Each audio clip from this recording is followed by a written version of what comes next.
Почитувани граѓани, почитувани новинари, пред се дозволите ми да ви заблагодарам на трпението.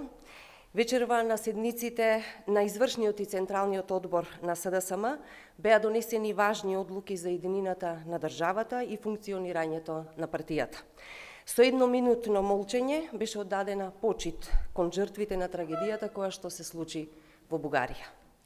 Зборувајќи за актуелната состојба и предизвиците кои што се пред граѓаните, Централниот одбор оцени дека државата, надлежните институции со полн капацитет се справуваат со предизвиците од енергетската криза и сите потребни мерки и одлуки ќе бидат во оваа функција.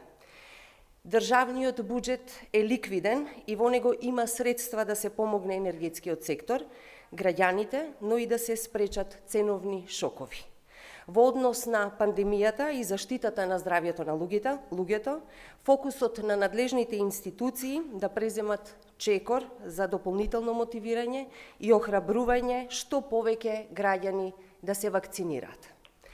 Буџетот за 2022 година, кој сега е во собранието, е развоен и обезбедува повеќе пари за инвестиции во клучните сектори, економски раст, и истиот очекуваме да биде донесен од страна на собранието без обструкции.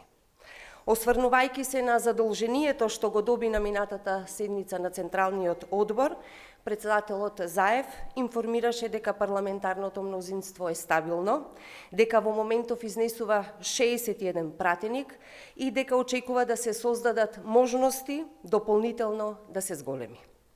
Тоа е важно за задржување на европскиот курс на државата и предизвиците во периодот пред граѓаните. Централниот одбор смета дека има простор за разговори за приклучување на партијата алтернатива врз основа на принципи, вредности и програмски, затоа останува пренесената надлежност на председателот Заев. Централниот одбор на СДСМ вечерва констатираше дека со поднесената оставка на председателот Зоран Заев од челната функција, во партијата потребно е да започне процес за внатрепартиски избори. Во оваа насока, Централниот одбор донесе одлука за распишување и спроведување на внатрепартиски непосредни избори за председател на партијата. Изборите ќе се одржат на 12 декември, ден недела.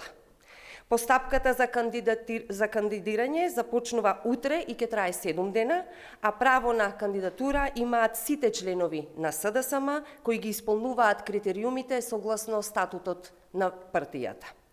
Можност за гласање ќе имаат сите членови на СДСМ кои активно ќе се регистрираат преку онлайн алатката. Активната регистрација започнува утре и ќе трае 7 дена, за што соодветно ќе информираме јавноста. По изборот на председател следува и избор на ново раководство на партијата. Благодарам.